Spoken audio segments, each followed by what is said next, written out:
Good evening, Park Church. Thanks for joining me today on your Midweek Pastor's Moment. And I hope you've been following along with us on Sunday mornings throughout our Heart of the King series, looking at the life of David. And it's really enriching as we take his story and experience. Little by little, we gain a greater understanding. And on Sunday past, we read from 1 Corinthians regarding God's promise to us when we're tempted. You know, that temptation itself is not a sin. And it's this opportunity in the moments that we're tempted to see that God has, in fact, provided us a way out, that God's there with us in the midst of our temptation. And while sin is trying to entice us away from this close relationship we have with Him, God is faithful, and He always provides a way out. And so we read that from 1 Corinthians 10, but I'd like to read a section from earlier in the same chapter, the first 6 verses. So this is what it says. "For I do not want you to be ignorant of the fact, brothers and sisters, that our ancestors were all under the cloud, and that they all passed through the sea. They were all baptized into Moses in the cloud and in the sea. They all ate the same spiritual food and drank the same spiritual drink. They drank from the spiritual rock that accompanied them, and that rock was Christ. Nevertheless, God was not pleased with most of them. Their bodies were scattered in the wilderness." Verse 6, "These occurred as examples to us to keep us from setting our hearts on the evil things they did." Now, I would wager that most of us are familiar with the Egyptians and the Israelites and the great escape that happened as the Israelites left Egypt and then went through the Red Sea, that God delivered them in a miraculous way as He parted the waters of the Red Sea. And then, spoiler alert, the waters 2.0, they came down on their enemies and drowned all the charioteers of Egypt and all these. So God had really provided for them. And Paul, the author of Corinthians, he draws parallels between water baptism for repentance, as we've had a number of great baptism services. So between water baptism and the Israelites passing through the Red Sea. It says they were all baptized into Moses. They're submerged, they went under in this baptism through the Red Sea crossing. Now, the going through the baptismal waters, we say it marks this new life that's occurred in you, this transformation in your heart. God has given you a new life. He's given you a new name, and He's written His name on your heart. And so the Israelites, in the same way, they were going on to a new life, right? They were leaving the oppression. They were leaving the slavery of Egypt. They were passing through the waters, and on the other side, there was this new life in God, this new sense of promise that was awaiting them. God was bringing them to Himself, he said. And the truth of it is, though they all passed through the Red Sea, many passed away. See, they all passed through, but many passed away. They went on to pass away. Paul said that they had seen the cloud. They had seen the cloud by day, the pillar of cloud, and then the pillar of fire that led them by night. They all ate the incredible provision of manna every day until they entered into the promised land. They ate quail that God blew in, and they drank water from the rock. Even despite all these things, nevertheless, this entire generation of people that had been born, the adults that had walked out of Egypt, they all passed away. This whole generation. See, they left captivity and became complacent. They had been delivered in order to worship. They had been delivered to become consecrated, and we see them constantly complaining. They were supposed to come up out of the sea and then have this real new picture, this new sense of God's plan for them, that God had chosen them. He chose the Israelites to be His special people, His chosen inheritance, and yet we see them just always discontent with what God was doing. That's not what He saved them for. And so Paul writes this as an example. He says this is going to be an example so that our hearts aren't turned to evil desires as well. And then we come down a few verses later to what we read on Sunday about temptation and God's escape for us. See, when you defeat one enemy, it's not time to put down your weapons and relax. You're like, well, wait a second. Well, what are you supposed to do? See, we talked about David. And we said, David was not at war like he should have been. He had taken his armor off, and so he was defenseless. He was vulnerable.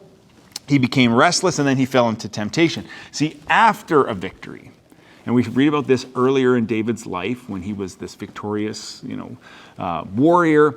After a great victory, what you do is you actually gather up all of the spoils. We said David, after he defeated the Amorites and the Perizzites and the Hittites and the Jebusites, all those things, he gathered up the spoils and then he dedicated the articles to the temple. And so when you gather up all the spoils, you take all these treasures, you make a deposit, and what you're doing is you're increasing your resources. Okay, stick with me. So the intention then is that you will have something to take into the next battle. You'll have resources to carry into the next challenge. You'll have provisions to meet your needs in the next season. See, victories are a preparation for the next season so that your storehouses are full and that you won't be depleted. The Israelites didn't do this. They didn't do this. They didn't put in the storehouses of their memory all that God had done for them. The miraculous way that God had been faithful. He provided for them. The extraordinary kindness that he had shown towards them as a nation, how he had delivered them with a mighty hand and an outstretched arm. They didn't gather any of these things. If they had gathered them and held on to them, if they had put them in the storehouse of their memory and the deposit of their heart, they would not have then fallen away. They wouldn't then have lusted and had these evil desires that caused them not to inherit the promises of God. They had overcome such a great trial, and they thought that the battle was over as they were entering into the desert. Keep in mind that as we come to Sunday. And so they went on empty because they failed to take hold of the victory that God had won for him and to truly have learned to rely on him. Fancy a Christian word for rely, trust in him. They hadn't failed to trust in him. And so today, maybe you're going through a trial of some kind. I want you to read a promise from Isaiah 43. It says, when you pass through the waters, here are the same, references to this story. When you pass through the waters, I will be with you. When you pass through the rivers, they will not sweep over you. When you walk through the fire, you will not be burned. The flames will not set you ablaze. You can trust that if you're going through a trial, God is with you. If there's temptations that are being set before you, God will provide a way out. The presence of pressures does not mean the absence of God, so God is with you. If you're just coming out of a trial, maybe you've come through a season of trial, I want to ask you, what are you putting in your storehouse? What will equip you from this previous season going into the next season so that you're not depleted? Or what deposit is God making in your life? Because that's what it's going to take to continue to live victoriously, to live in relationship with him. You need to remind yourself. You need to make that deposit in your heart and in your mind. Remind yourself. Reflection is a lost art in the age of instant messaging, in the age of Uber Eats, in the age of the microwave. We've lost that. We don't sit down and take time to reflect and remember to remind ourselves that God is good. Remind ourselves of the victories that God has brought us through. Remind us of his faithfulness. So take time to let the goodness of God and his track record give you evidence that you will pass through. Right? They pass through the waters. It's going to give you evidence that you're not going to pass out. You're not going to pass away. But what you're actually going to be able to do, which the Israelites failed to do, was to pass on a legacy, pass on a testimony and a heritage to the next generation.